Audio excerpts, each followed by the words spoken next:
Good afternoon, YouTube. What's going on? It's Mesa back at it with some Destiny. So, Vault Glass Challenge Mode comes back tomorrow, and my crew and I are going to be doing carries all week. So make sure you keep it locked in here, turn notifications on. We stream it right here on YouTube, and I also take people from the chat. So this is going to be an updated guide on how to kill the Templar and Atheon in Challenge Mode, because my last videos that I did on Challenge Mode, they're a little outdated, and my Templar strategy was not exactly the safest one. This one's really safe, so if you want to get carried, haven't done it before, please watch this video, then come to my live streams later on so you know what you're doing.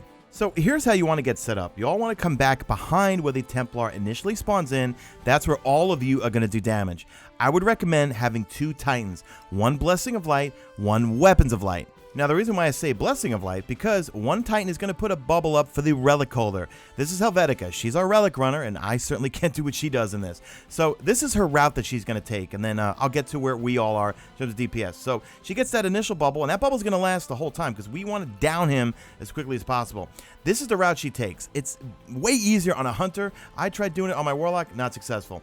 If you want to block this teleport, you don't actually have to stand on this rock here. All you got to do is stand right there behind that little line right there. Now, a lot of times she's able to jump across everything is because we have the Templar focused and aggroed on us. There's going to be a lot of Harpies out there, but the Blessing of Light helps her stay safe, whether she's blocking or she gets a little Blessing of Light when she's making her run across. And that's, look at it, Templar's dead. We usually kill him in about 40 seconds. Now, ideally, in terms of weapons for the DPS squad, try to go with a Scout Rifle, highest impact sniper you have, and if you have Sleeper Simulant, use the Sleeper Simulant. Don't worry, if you don't have one, use a Gallahorn, use a rocket launcher, use something that does a lot of damage. Now, once the Relic Holder picks up the Relic, the Oracles are going to start. So, we all back here, we start taking out the Oracles, or we let the Relic Holder take them out if it's one of the hidden left or hidden right ones, whatever. We usually do 1 to 2 phases of Oracles. Just depends on the comfort level of the Relic Holder and if they have their super ready. Now, once the shield comes down on the Templar, you're going to have a detainment shield around you. Not everyone gets it, but just make sure you don't shoot a rocket off or anything in it.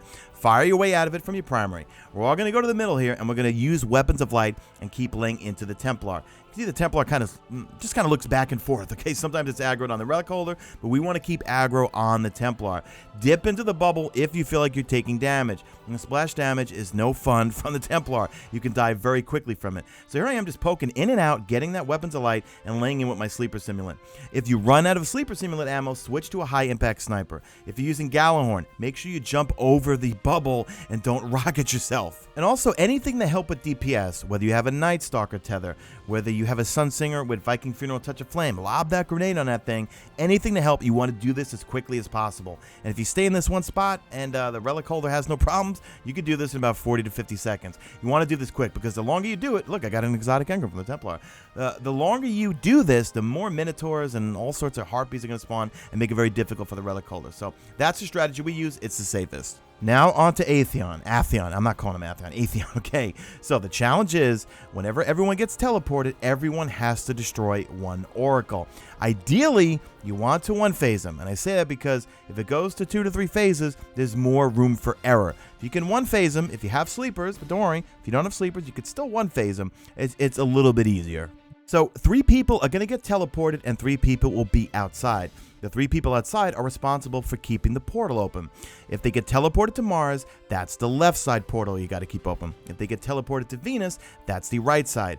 If the people get teleported to Venus, we always say throw grenades. On Mars, don't throw grenades. For some reason, the hobgoblins or whatever, yellow bars, they get a little angry if you throw grenades at them on Mars. Now, to make this go seamless and just simple, what you want to do is designate numbers, okay? So, when 3 people get teleported, 1 and 2 shoot their oracles. As soon as they get that oracle, call it right out and start to leave the area and go back outside. Number 3, that's going to be the Relic Holder. They're going to shoot that 3rd oracle with their super. Now, as you see in this clip here, I obviously was number 4 and 5. What we usually do is we say for the people outside, designate someone that's going to be 6. Because remember, you got to keep that portal open. So 1 and 2 get their oracles, they bounce out. As soon as they call out that they got their oracles, 4 and 5 go in. Then once 4, 5, and 6 get their oracles, you're all going to meet outside. If you're number 1 and 2 and you got your oracles and you bounced outside, just go and kill some supplicants. Call out if you see any supplicants, kill them.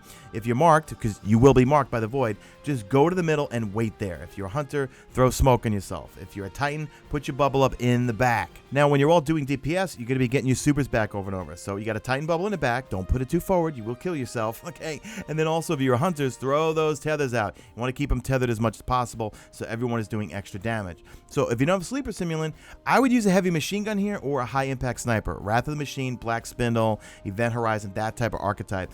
Gallahorn, be careful. If you feel frisky, jump up high and shoot a Gallahorn, but I've seen a lot of people kill themselves trying to do that. Now, if you have to two-face him, not a problem. I'm just saying there's more room for error. Because remember, each time, the challenge is everyone has to destroy an Oracle. So it's in your best interest to try to waste him in one phase. If you don't have Sleeper Simulants, don't worry. You could use anything you want, but try to go with something with high impact, whether it's high impact scout rifles, high impact machine guns, high impact snipers, Event Horizon, Black Spindle. And that's it for the guide. So let me know any questions you have in the comment section. I'll try my best to answer them. So tune in tomorrow. We'll be streaming it live probably around, I'm going to say 7 or 8 p.m. And we'll be streaming all week, trying to carry people. We're going to try to get Templar checkpoints because in our humble opinion, we did over 100 Crota runs. We think that we can get people through. If we have Templar checkpoints, the Templar to Atheon, we could basically do it in about 20 minutes, half hour. That's just being frisky. And it's the end of the video, so I don't know what to say. Babel mode's engaged. Do me a favor. Drop a like at this video only if you see fit. Follow me on the Twitter at Mesa Sean. Check out my stream. Usually and always on YouTube, and that's it. I'm out of here like Vladimir.